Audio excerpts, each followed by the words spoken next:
Imagine a world where time flows differently, where ancient wisdom lingers like starlight, and magic is bound to the fate of every living soul. In the hidden realms of Middle-earth, the elves keep secrets older than kingdoms, mysteries that shape the destiny of all who walk beneath the sun. This is the tale of the enigmatic elves, the guardians of wonder, and the keepers of Middle-earth's most timeless truths. Before we continue further, if you could take a moment to like this video and subscribe to the channel, it would mean the world and help us share more tales of Arda. Now, let's return to the story. From that first awakening, the elves were unlike any other. Immortal, bound to the world until its ending, their fates were twined not with swift mortality, but with the slow passing of ages. To them, each tree was not a brief companion, but a witness of centuries. Each stone in the riverbed, a silent keeper of histories long unspoken. They looked upon the rising of the sun and moon as later gifts, yet their hearts ever turned back to the starlight, for in it lay their first memory and their truest home. But immortality is not without shadow, for though their lives endured, so too did grief. The elves came to know that memory, too deep and too long held, could wound as keenly as the sharpest blade. And from their choices, bold, sorrowful, and at times perilous, the fate of Middle-earth was shaped. It is said that their voices were like clear water flowing from the mountains, their beauty a reflection of the unmarred world. Yet their gift was also a wound, immortality in a world bound by change.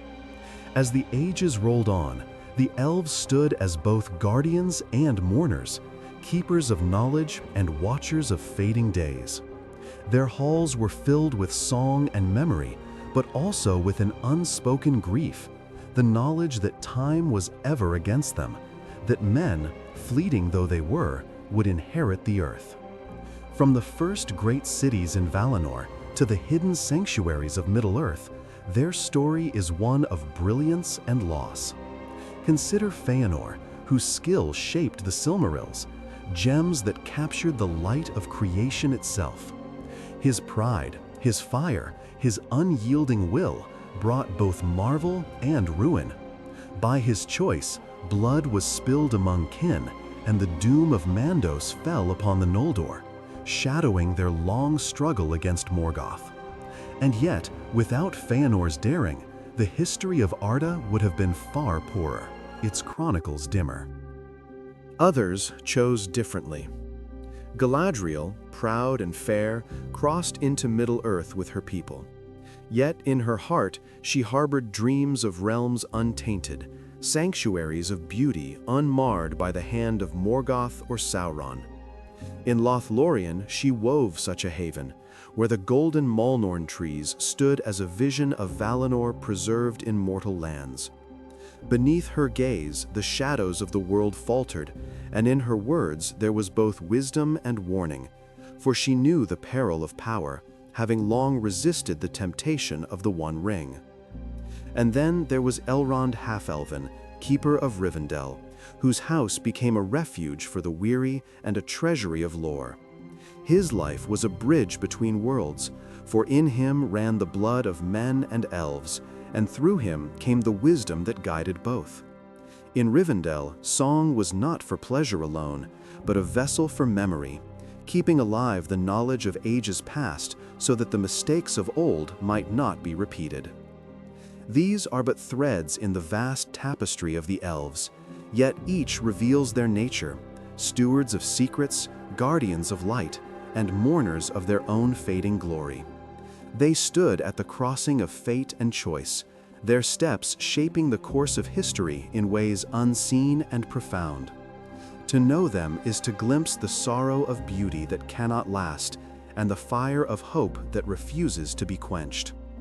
And so we begin our journey into their mysteries, walking the shadowed paths of Middle-earth, where elven voices linger in wind and water, and where their choices echo still in the fate of all who came after.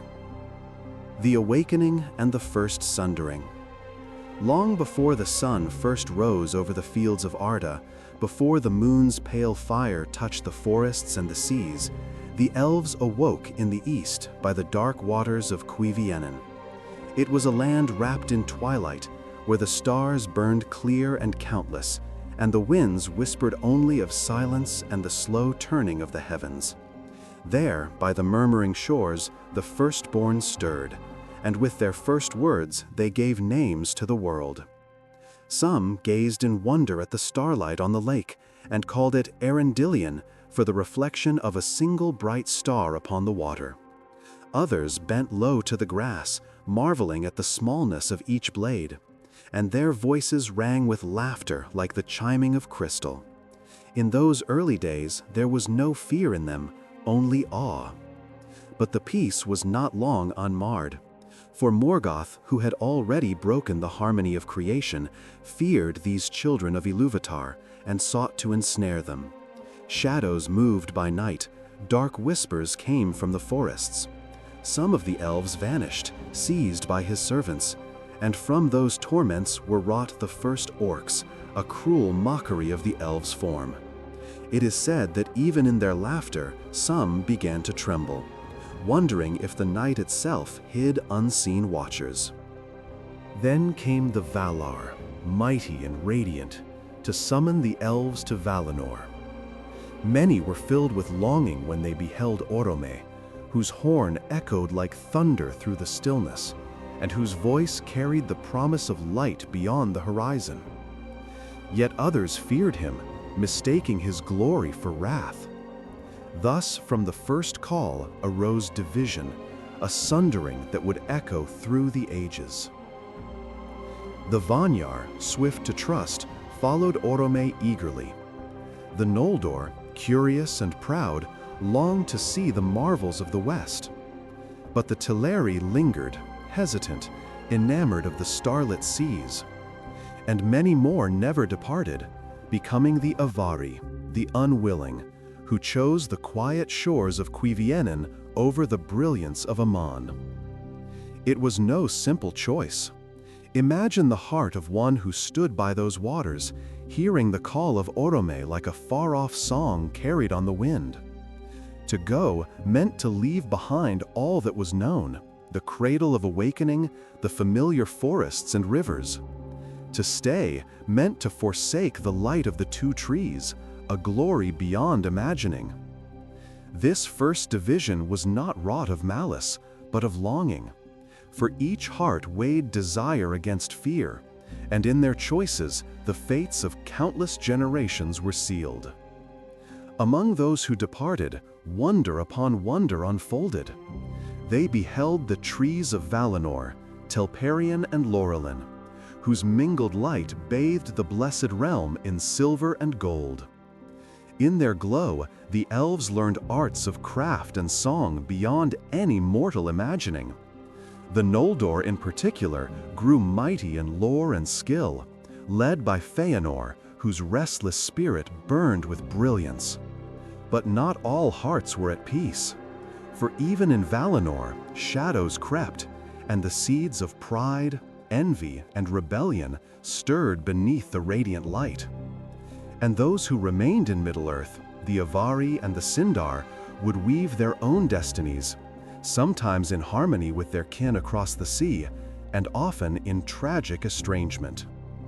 This was the first sundering of the elves, a fracture not of sword or flame, but of choice. It set in motion the long sorrow of their people. For though they were bound together by memory and by the songs of their awakening, never again would they be wholly one.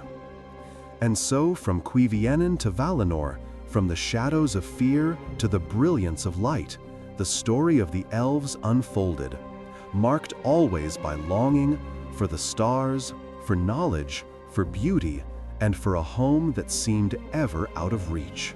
The light of Valinor and the fire of Feanor.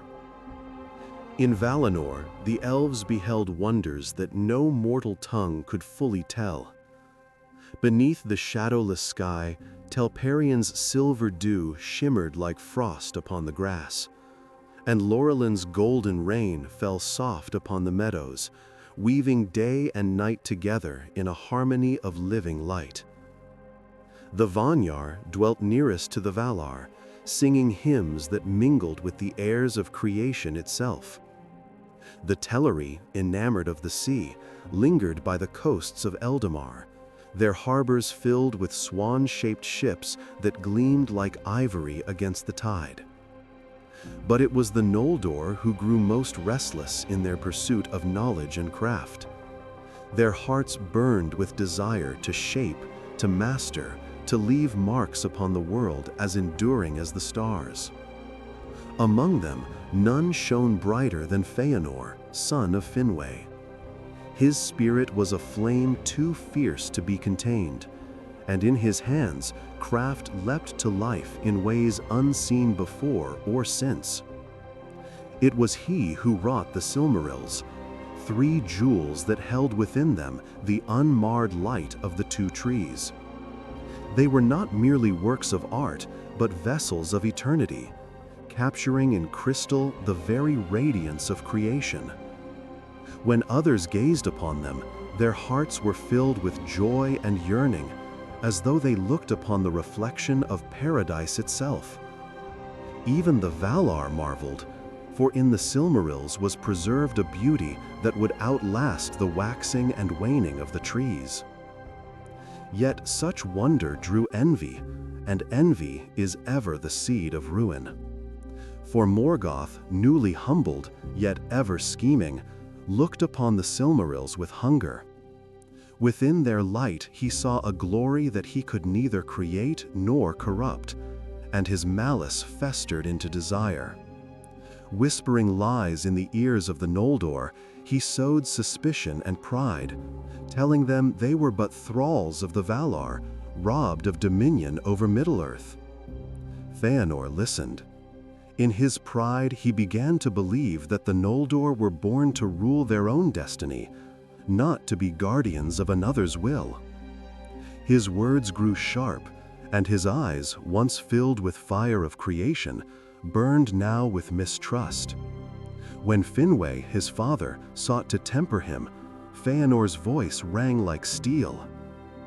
"Shall we forever dwell in the shadow of another's glory? Is not the fire within us kindled by Ilúvatar himself? Why then must we bow, when our hands can shape wonders even the Valar esteem?" But Finwë, heavy of heart, answered, "My son, the fire you bear is both gift and peril. To wield it in service is joy. To wield it in defiance is doom. Remember this, the brightest flame casts the deepest shadow." Yet the warnings fell like water upon stone. For soon Morgoth struck, unleashing his treachery upon Valinor. With Ungoliant, the dark spider of the void, he smote the 2 trees, draining their light into black hunger.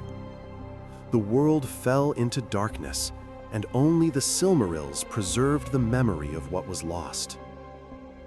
In that hour, Feanor's pride hardened into wrath. He named Morgoth the black foe of the world, and swore unyielding vengeance. He gathered his sons and the mightiest of the Noldor, and upon the steps of Tirion he declared the oath that would bind them to sorrow. Be he friend or foe, Vala or demon, elf or mortal or yet unborn, who shall hold or keep a Silmaril from our possession shall be accursed, and until the end of days we shall pursue them with vengeance and hatred. Those words were like chains, binding not only Feanor and his sons, but all who followed. For the oath could not be broken without ruin, and its shadow would stain every choice thereafter. Thus the Noldor rose in rebellion, their eyes fixed not on the Valar's light, but on the pursuit of their own destiny. They forsook the Blessed Realm and marched toward Middle-earth, leaving behind the mercy of the West. And in their wake lay blood, for in the harbor of Alqualande they slew their own kin, the Teleri, seizing ships in the first kinslaying. The waters that once mirrored starlight were darkened with sorrow, and the doom of Mandos was proclaimed. Tears unnumbered ye shall shed, and the Valar will fence Valinor against you and shut you out, so that not even the echo of your lament shall come hither. Yet still they pressed on, driven by fire and by oath, into the wide lands of Middle-earth, where shadow already gathered and war awaited them. Thus began the long exile of the Noldor, and with it the greatest tragedies of the elves, a people of light now bound to darkness by pride and vengeance. The exile and the wars of Beleriand. The march of the Noldor into Middle-earth was long and bitter, marked by fire and frost. Some sailed in the stolen ships of the Teleri, others, betrayed by Feanor's pride, were left behind to endure the crossing of the Helcaraxë, the grinding ice that stretched like a cruel bridge between Aman and the mortal lands. There, beneath the unpitying stars, countless perished, falling into the black waters, crushed beneath the shifting flows, or frozen by winds colder than any mortal had endured. Those who survived bore the scars of that passage upon their spirits forever. When at last they reached the shores of Middle-earth, their eyes fell upon a world still darkened by Morgoth's dominion. Mountains loomed like jagged teeth against the sky. Rivers ran black beneath choking clouds. Yet hope burned in them, for they were resolved to avenge their kin, to wrest back the Silmarils, and to humble the black foe. It was in those days that the great realms of the Noldor arose. Fingolfin, brother of Feanor, though weary of strife, founded a kingdom of strength in Hithlum, where the winds from the north carried the chill of Angban's shadow. His son, Fingon, became known for courage unmatched, for in the very sight of Morgoth, he freed Maedhros, Feanor's son, from torment upon Thangorodrim. That deed healed a rift among their people, though the oath still smoldered in secret hearts. To the east, Maedhros and his brothers fortified the march of Maedhros, guarding the wide lands against assault. To the south, Finrod Felagund, wisest of the house of Finarfin, founded Nargothrond, a hidden city of marvels carved into the rock by the river Narog. It was a realm of beauty and song, yet behind its doors was strength, for Finrod foresaw the long war to come. In Doriath, the Sindar, led by King Thingol and his queen Melion, Amaya of the Valar, had long dwelt in shadow and secrecy. Their realm was girded by the Girdle of Melion, a spell of enchantment that no foe could cross unbidden. Though not of the exiles, the Sindar became entangled in their fate, for the blood spilled at Alqualande was kin to Thingol's own. Thus, the elves, sundered by choice and oath, yet stood together against Morgoth's might. Battles were waged beneath the northern stars, and the first great victories belonged to the Noldor. Morgoth's hosts were driven back, his gates barred by elven strength. For a time, it seemed as though light might endure even in the shadow of Angband. The exile and the wars of Beleriand. The march of the Noldor into Middle-earth was long and bitter, marked by fire and frost. Some sailed in the stolen ships of the Teleri, others, betrayed by Feanor's pride, were left behind to endure the crossing of the Helcaraxë, the grinding ice that stretched like a cruel bridge between Aman and the mortal lands. There, beneath the unpitying stars, countless perished, falling into the black waters, crushed beneath the shifting flows, or frozen by winds colder than any mortal had endured. Those who survived bore the scars of that passage upon their spirits forever. When at last they reached the shores of Middle-earth, their eyes fell upon a world still darkened by Morgoth's dominion. Mountains loomed like jagged teeth against the sky. Rivers ran black beneath choking clouds. Yet hope burned in them, for they were resolved to avenge their kin, to wrest back the Silmarils, and to humble the Black Foe.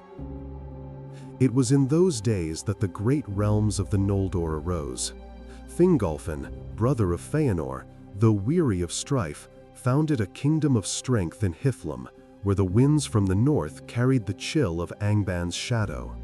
His son, Fingon, became known for courage unmatched, for in the very sight of Morgoth, he freed Maedhros, Feanor's son, from torment upon Thangorodrim. That deed healed a rift among their people, though the oath still smoldered in secret hearts. To the east, Maedhros and his brothers fortified the March of Maedhros, guarding the wide lands against assault. To the south, Finrod Felagund, wisest of the house of Finarfin, founded Nargothrond, a hidden city of marvels carved into the rock by the river Narog. It was a realm of beauty and song, yet behind its doors was strength, for Finrod foresaw the long war to come. In Doriath, the Sindar, led by King Thingol and his queen Melion, Amaya of the Valar, had long dwelt in shadow and secrecy. Their realm was girded by the Girdle of Melion, a spell of enchantment that no foe could cross unbidden. Though not of the exiles, the Sindar became entangled in their fate, for the blood spilled at Alqualande was kin to Thingol's own. Thus, the elves, sundered by choice and oath, yet stood together against Morgoth's might. Battles were waged beneath the northern stars, and the first great victories belonged to the Noldor. Morgoth's hosts were driven back, his gates barred by elven strength. For a time, it seemed as though light might endure even in the shadow of Angband. Yet pride is ever the downfall of the elves. The Noldor, exiled and accursed, bound by their oath, could not find peace even in triumph. Feanor himself, consumed by fire, pursued Morgoth too swiftly and fell in battle, pierced by Balrog whips of flame. As he lay dying, his eyes still burned with the Silmarils, and his last words were a command to his sons: "Hold to the oath, though all forsake you. Let not Morgoth withhold from us what is ours by right." With that, his spirit departed, leaving behind only the smoldering ruin of his will. His sons swore to fulfill the command, and in their hearts the fire of vengeance flared anew. Wars followed, each greater and darker than the last. The Dagor Aglareb, the glorious battle, when the Noldor drove back Morgoth's hosts. The siege of Angband, when for centuries the elves held the north in watchful strength. And at last, the Dagor Bragollach, the battle of sudden flame, when fire poured from Thangorodrim and the realms of the Noldor were broken. The smoke of burning forests darkened the sky, rivers ran with ash, and the cries of the fallen echoed from the mountains. Through it all, the elves remained guardians of knowledge and beauty amid the ruin. Songs were still sung in Nargothrond.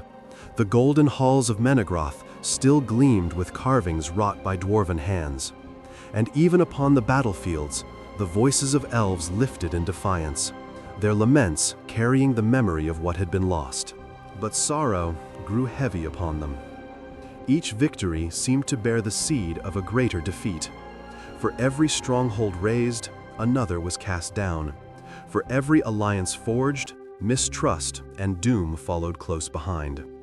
And above all, the oath of Feanor hung like a shadow, leading brother to brother, kin to kin, into strife and blood. Thus in Beleriand, the wars of the elves against Morgoth raged, and though their valor was unmatched, the end was ever drawing near. For even the brightest flame cannot endure against a darkness that waits with patient malice. For a time, the might of the Noldor and the Sindar, joined with the rising strength of men, held Morgoth at bay. The siege of Angband seemed unbreakable, and hope stirred in hearts long shadowed by fear. In the hidden city of Gondolin, Turgon, son of Fingolfin, raised walls white as snow and towers that glittered like starlight, hidden from the eye of Morgoth. There, music and craft flourished, and it was said that Gondolin shone as a memory of Tirion upon Tuna, unmarred by darkness. In Nargothrond, Finrod Felagund ruled with wisdom and gentleness, a friend to men, whom he aided when first they came into Beleriand. It was he who swore friendship to Barahir and his house, a bond sealed in blood when Finrod saved him in battle. Of this bond would later come Beren, whose fate would entwine forever with the elves through love and sacrifice. In Doriath, Thingol's halls of Menegroth glittered with carvings of stone and gems, the work of dwarves whose hands were guided by Melion's wisdom. Luthien, their daughter, danced beneath the starlit woods, her beauty a light against the gathering gloom. Her song was said to make even the birds fall silent, and the shadow of doom fled wherever her voice rang. Yet even in these days of beauty, the seeds of ruin grew. For the oath of Feanor pressed ever upon the sons of fire, driving them towards strife. And Morgoth, though beaten back, waited with patient malice, knowing the hearts of the elves were ever prone to pride and desire. It was in those days that Fingolfin, High King of the Noldor, rode forth alone in wrath. The Dagor Bragollach had shattered the siege of Angband, and his people were broken. Burning with despair, he smote the gates of Angband with his sword Ringil, calling Morgoth forth. And Morgoth came. They fought beneath the blackened sky, the hammer ground against the shining blade. Though Thingolfin wounded the Dark Lord 7 times, at last he was cast down, his body broken beneath Morgoth's foot. Yet even in death his courage shone, for Morgoth limped forever after from the wounds dealt him that day. The fall of Fingolfin marked the turning of the tide. One by one, the strongholds of the Noldor faltered. Betrayal struck deep, for in Nargothrond, Finrod was ensnared in his oath to aid Beren, and with him perished many of his people in the dungeons of Sauron, Morgoth's lieutenant. Nargothrond, leaderless, turned to ruin. But from this darkness rose a light undying. Beren of men and Luthien of elves defied both death and despair. Through courage and love, they entered Morgoth's very halls, and Luthien's song wove such power that even the Dark Lord fell into a slumber. From his iron crown, Beren cut a Silmaril, and though his hand was later lost to the maw of Carcharoth, the deed was done. For the jewel, wrought in fire and pride, was now bound to love and sacrifice. This union of mortal and elf, born of peril and song, shook the foundations of fate. For in Beren and Luthien, the 2 kindreds were joined, and from them would come a line upon which the doom of the world would hinge. Yet the oath stirred again. When Thingol, proud king of Doriath, sought to keep the Silmaril, he became ensnared by its curse. The sons of Feanor demanded it, and when it was denied, blood was shed once more. Kin slew kin in Menegroth's halls, and the light of Doriath was dimmed forever. Gondolin, too, though hidden and strong, was betrayed by treachery. Dragons and Balrogs poured through its gates, and fire consumed its towers. Turgon fell, and the White City, last hope of the Noldor, was lost to ash and ruin. Thus the First Age drew toward its bitter end. Of the Silmarils, one was lost in the deeps of the earth, another to the seas, and the last to the sky upon Erendil's brow, who sailed into the heavens bearing hope for elves and men alike. But the elves of Beleriand, once proud and many, were broken. Their realms were ruined, their people scattered, and the doom of Mandos was fulfilled in sorrow unnumbered. Yet, even in defeat, the elves remained stewards of memory. Songs of their fallen were sung beneath the stars. Names carved in stone outlasted the ruin of kingdoms. They bore the weight of their choices, and in the laments of their minstrels the ages were preserved, so that even when the world forgot, the elves remembered.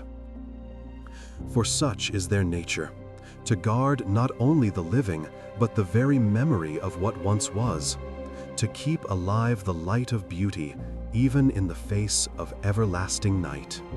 The First Age ended in fire and storm, when the Valar came forth in the War of Wrath and Morgoth was cast into the void. Yet, though his reign was ended, his malice did not wholly perish, for seeds of his evil lingered in the world, and in the shadows of that ruin, his servant Sauron endured. The lands of Beleriand were broken and drowned, and the elves who survived were scattered across Middle-earth or returned at last to Valinor. But the story of the elves did not end. In the Second Age, they sought to rebuild, to heal, and to preserve what beauty they could against the slow tide of time. Some returned to the western shores, where Círdan the shipwright still kept watch by the sea. Others journeyed eastward, founding new realms beneath forest and mountain. In Lindon, Gil-galad, last High King of the Noldor, reigned with wisdom and valor. He was young compared to the elder princes of his kindred, yet his strength lay in foresight and in the bonds he wove with others. By his side stood Elrond, whose wisdom deepened with every passing age. And far to the south and east, Galadriel and Celeborn wandered, seeking a place to plant roots, for Galadriel's heart still longed for a realm that might mirror the beauty of Valinor. It was in Eregion, beneath the shadow of the Misty Mountains, that the Noldor reached a new height of craft. Celebrimbor, grandson of Feanor, forged wonders of silver and gold, of crystal and light. His hands were steady, his heart more tempered than that of his fiery grandsire, yet in him too burned the Noldoran hunger for mastery. With the aid of one who came in fair guise, Annatar, the Lord of Gifts, who was none other than Sauron, he wrought works of power that surpassed even the Silmarils in consequence. Together they forged the Rings of Power, 16 for the rulers of dwarves and men, and in secret 3 for the elves themselves. But Celebrimbor, perceiving at last the shadow behind Annatar's smile, forged the 3 apart, untouched by Sauron's hand. These he gave to the wisest and most steadfast of his kin, Nenya to Galadriel, Vilya to Gil-galad, and Narya, the Ring of Fire, to Círdan. And in those rings, the elves preserved beauty, strengthened their realms, and warded off the slow decay of time. Yet the great betrayal was near. In secret, Sauron forged the One Ring, into which he poured his will, his malice, and his unyielding desire for dominion. When he placed it upon his finger, the elves knew at once his treachery. They felt his shadow seeking their minds, and in terror they removed their rings. The bond was broken, and Sauron's wrath kindled into war. Thus fell Eregion, its forges quenched in flame, its people scattered. Celebrimbor was taken, tortured, and slain. His body hung upon a pole as a banner of Sauron's triumph. Yet his legacy endured in the 3 rings, which remained hidden and unstained. With them, the elves began the long work of preservation. Galadriel withdrew into the Golden Wood, where she planted seeds of beauty that even time could not mar. Under her power, Lothlorien became a realm of enchantment, its golden Molorn trees a vision of ancient light in mortal lands. Elrond, gathering what people he could, founded Imladris, Rivendell, a hidden valley of song and lore, a refuge for the weary and a treasury of memory. And in Lindon, Gil-galad stood ever watchful, his gaze turned eastward, knowing the shadow would rise again. The Second Age was long, marked by both glory and sorrow. For the elves still held power unmatched, yet their days of dominion were waning. As man rose in strength, founding great kingdoms such as Numenor, the elves became more and more the stewards of memory, rather than the rulers of the world. Still, they stood against Sauron's might, forging alliances that would echo through the ages. At last came the war that would decide the fate of the age. Gil-galad, wise and steadfast, joined with Elendil of the Númenóreans, and together they formed the last alliance of elves and men. Upon the fields of Dagorlad they fought, and before the very gates of Barad-dûr the hosts of the Free Peoples laid siege. It was there that Gil-galad, last of the great Noldoran kings, fell, his spear Aeglos shattering in battle. Elendil too was slain, and yet the ring was cut from Sauron's hand. His form was destroyed, his army scattered, and for a time peace returned. But even in victory sorrow lingered, for the One Ring endured, its fate unfulfilled. And the elves knew that as long as it remained, Sauron's shadow would one day rise again. Their power was already fading, their numbers dwindling, their eyes turning ever westward to the shores of the sea. Thus ended the Second Age, an age of beauty preserved and betrayed, of power wrought and corrupted, of elves standing as guardians against a darkness that could not be wholly defeated. And though they endured, they bore within their hearts the knowledge that their time in Middle-earth was drawing ever shorter. The Third Age closed, not with triumph, but with a quiet sorrow. For though Sauron was at last undone, and the Free Peoples delivered from shadow, the elves knew that their age was ended. Their part in the world's tale was finished. Their light no longer meant to endure in Middle-earth. The sea longing grew in them, that ancient call placed in their hearts from the first days.